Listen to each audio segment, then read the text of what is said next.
кім лайк басады, Құдай тағала лайк басқан саусағына құт береке берсін. Енді лайк баспағандарды ештеңе айтпай ақ қоямын, өздерің біліңдер. Мінекей хабар жетіп жатыр, Нұрсұлтан Назарбаев қайтыс болды деген. Мынау шетелде Лира Байсейітова деген біздің жерлесіміз бар, қандасымыз. Сол парақшасында осындай ақпарат таратты. Назарбаев өлген. Бұл ақпаратты маған бір азамат жеткізді.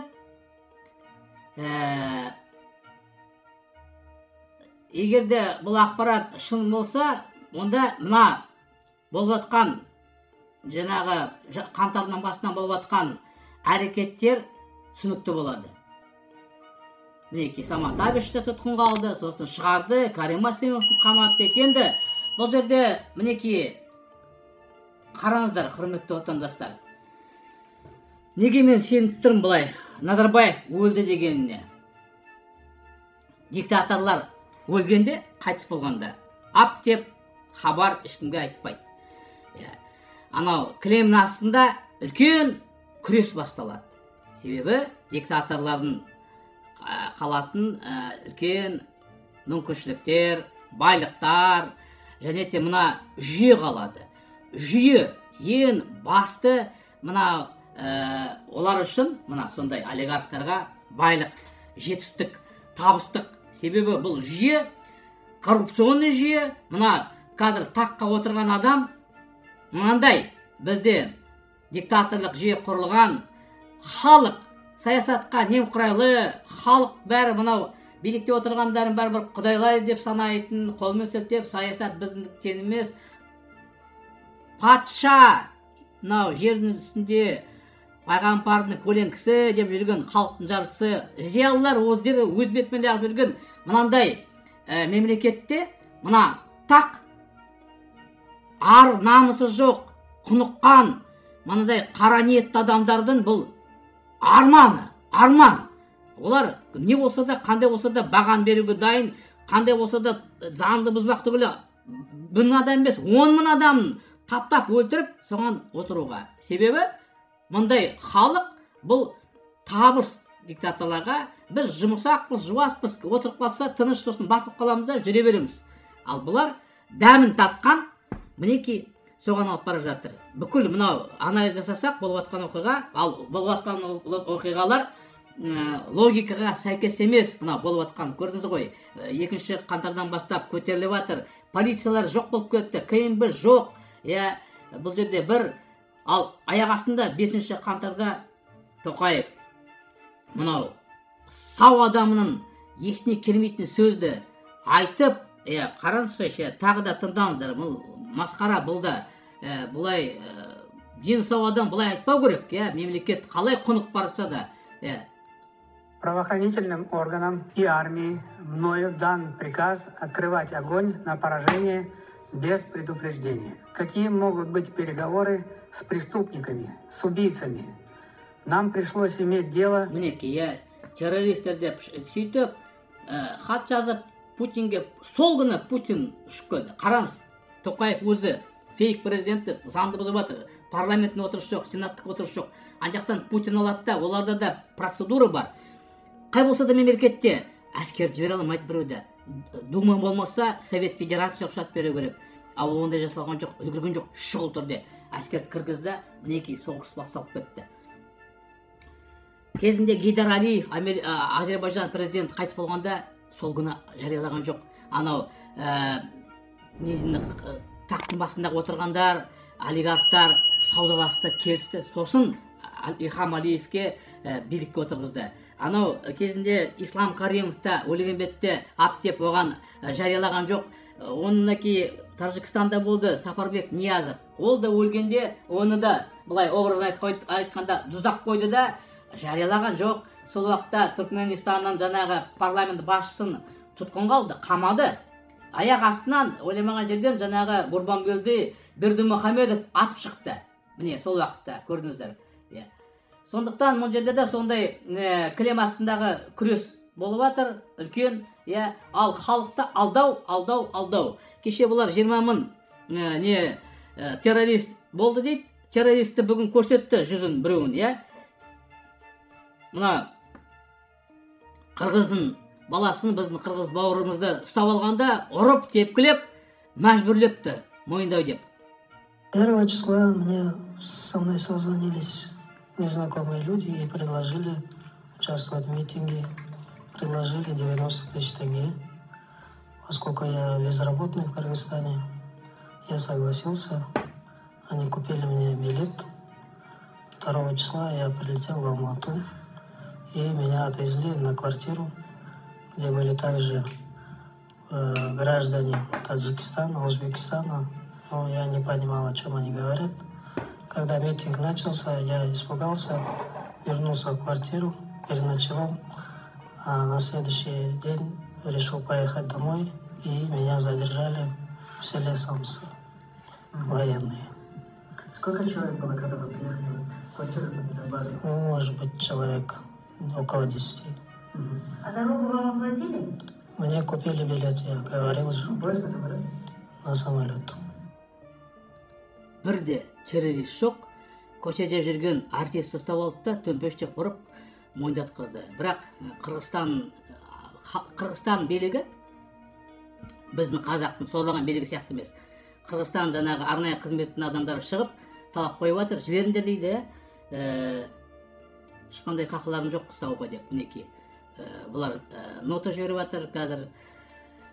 Бұлар өтірік айтқызған, басқа атпен, Убуров деп ұрып, жаңағы мен Убуровпын, маған ақша берді деп 90 мың теңге. Қайдақ 90 мың теңге? Бұл артистер бір отырғанда концерт өткізгенде $1000 алады.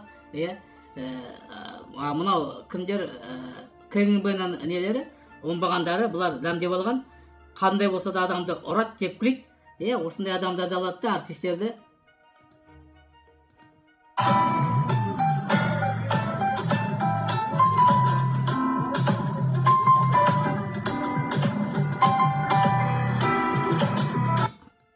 Ұқсай ма мына кісі террористке?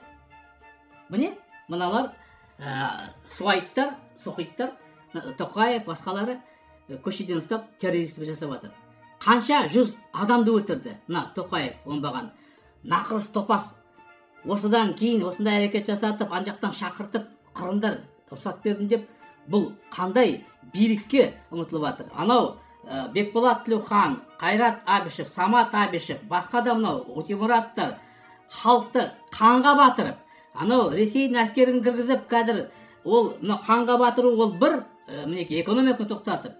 Путин, мен бұл жағдай болатынын баяғыда айтқам, бірнеше жыл болын айтқам. Ертең мынау диктатор өлгеннен кейін сол күні қырылады бір-бірімен. Міне, солай болып тұр.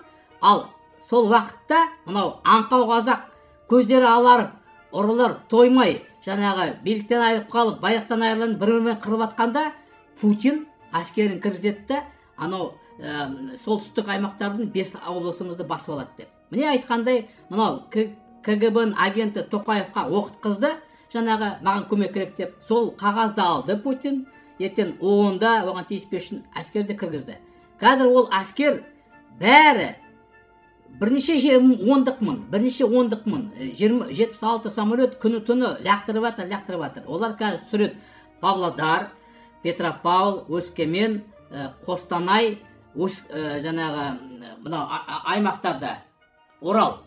Сөйтіп 5 облысты басып алады, бер жақ шекарасынан қарай, бірдің жақтан мынау шеті ішке кіретін. Ар жағын бәрін, біздікі дейді. Қалай істейді? Алады да қазір орыстың бір жанұясын бауыздайды, қазақтықын бауыздайды, сосын соғыс атқызады, айтады, біз өзіміздің қандастарымызды сақтауымыз керек дейді. Сол әскерлер тұрады. Ал ол әскерге бататын, шығатын қарсы ешкім жоқ. Міне, мәселе қандай? Назарбаев өліп тұрып 30 жыл халқының қанын ішіп, өліп кеткенде де бұл мал одан да көп мәселені тудырып жібереді. Қараңызшы, қандай басымызға біздің жаңағы бәле неткен, жабысқан. Осындай жаңалық, көп нетпей қойын, құрметті достар. Мінекей қырғыз бауырларымыздың маған ұнағаны бір бейнесі көріп қалдым мен. Мана шырылдап шығып жатыр қырғыз бауырларымыз. Мынау әскер жібермеңдер деп. Басорвай! Бұл қағыстырып қоям! Бұлар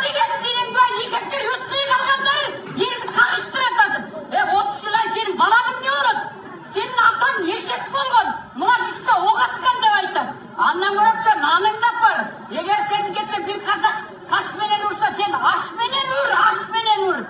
Siz nega qarab turasizlar? Ey, nega barin sen ko'rsin. Mine qirg'iz bауырларыма мен ризамын. Қалай болса да, қашан болса да қырғыз бауырларым бізге үлгі беріп жатыр. Қырғыз бауырларымыздың басында күн туғанда мен бірде қазақтың осылай шырылдап, мына қырғыз бауырларымыз үшін жан ашып, неткен естіген жоқпын. Кезінде анау Алмазбек Атамбаев мына маймылды боқ жейтін адамсың сен, намысың жоқ, иттің баласысың деп айтқанда кімге? Назарбаевқа, мына мал деппін ғой. Назарбаев малға мынағанда айтты, малсыңдар деп, халықты тонап атқан. Назарбаев жауып тастады, шекараны жауып тастады. Сонда бірде қазақ, біреуімізде шыққан жоқ, соның ішінде мен де бармын. Ал мінеки қырғыздар мынау ОДКБ-ның жаңағы солдаттарын Путин тығып жатыр, Садыр Жапаровқа басшыларын кәдімгі кеңірдектен ұстап, жаны шығып, бір өздерінің ауылына кіргізіп жатқан сияқты шырылдап жатыр. Мында бір алғыс қырғыз бауырларыма, мында бір алғыс. Мен үндеу жасаймын. Мынау Қырғызстанның биліктің өкілдері, парламент жаңағы нелері, саясаткерлер болса, журналистер, сұхбатқа шығайық, ағайын, бір-бірімізбен әңгімелесейік. Бізде мындай қарым-қатынас керек. Мен бірнеше рет айтқаным бар. Мынау Қырғызстанның елдің мемлекет ретінде дамуы қашан болады? Қашанда мынау қазақ, біз мынау сұмырайларды биліктен жығып, жаңа адамдар келгенде біргеміз. Біз біргіміз керек. Біз мінеки кімдер, түріктер, өзбек бауырларымыз, біз жақсы тіл табысамыз. Мынау қазақтың басына қазір мінеки осындай мәселе туып қалғанда мен бірақ жерден көмектер көріп тұрмын. Мынау қырғыз бауырларымыздан және түрік бауырларымыздан басқа ешкім көмектеспейді. Америка, мен айттым жақында, неттім ғой, ақпараттық қойдым, өзімнің оймен бөлістім. Ең жаңағы мынау 5-ші неден кейін, жабылғаннан кейін, жаңағы Ресейдің әскері кіргеннен кейін айтқаным бар. Путин кіргізгені әскерді бұлай, Байден оған рұқсат берді. Себебі мына алдыңғы жылдың алдында, аяғында Путин 100 мың әскерді Украинаның шекарасына келді да қорқытты. Сөйтіп Байден екеуі келісімге келді. Байден оған талап қойды, кірмесін деп. Ал енді Путин саудаласып, сол жаңағы Путиннің Ресейдің әскерлерін Украинаның кірмеу бағасы, онда Қазақстанды бізге бересін деп. Мен бұл жөнінде ақпарат қойдым. Путиннің ультиматумын, шартын көрсеттім. Ана кезіндегі Риббентроп-Молотовтың шартын көрсеттім, және Путиннің берген қағаздарын.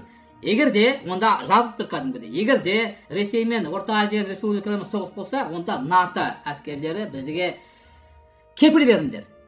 Кепілді олар қағазбен берген жоқ, американдар. Бірақ бұлай айтты. Айтпаса да көзін жұмса болды. Бұлай, көзін жұмса мақұл деп болды. Себебі Байден Украина алдында міндет алды. Гарант ретінде.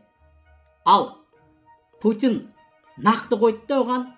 Не былай, не былай деп сөйтіп, мына Орта Азия, ал Орта Азия ел деген жаңағы Қырғызстанда, Өзбекстанда, Қазақстанда. Қазақстаннан бастап жатыр, мінеки. Ал енді Қырғыздың көсегесі көгеру, мынау мемлекеті даму, адамдар жаңағы елге қайтып оралып, экономикасымен айналысатын қашан келеді? Қашанда біз біргеміз. Бізде ресурс жеткілікті. Өзбекистан, Қырғызстан қоса көтеруге. Міне неде жатыр әңгіме. Сондықтан қырғыз бауырларыма үндеу, маған байланысқа шығыңдар, біз қазірден бастап қарым-қатынасты жасатайық, бір-бірімізден достық қарым-қатынасты орнатайық. Сіздерге мынау қазақтарға тілектес болып жатқаныңызға, қазақтарға үшін шырлап жатқаныңызға мында бір рахмет, бауырларым. Мында бір рахмет. Жақынырақ болайық. Міне, қазір үлкен өзгерістер болып жатыр. Қазақстанда жаңа адамдар, дені сау, бұлай есі дұрыс, ұрылар емес, олигархтар емес, жаңа саясаткерлер келген қажет. Менмен де хабарласыңдар, мінеки ердің қазақ қозғалысы деп кеше шықтым. Бүгін халық таңдау партия ашамын деп жұмыс жасап жатырмын. Байланысайық, қолдау көрсетіңдер, бізге жәрдем жасаңдар. Ертең тағы да айтамын. Біз билікке келгеннен кейін Қырғызстан экономикасын біз көтереміз бірге. Жақсы, қош сау болыңыздар. Осымен эфирді аяқтаймын. Назарбаев өлді деп есептеймін мен. Басқа не жоқ, басқа түсіндіретін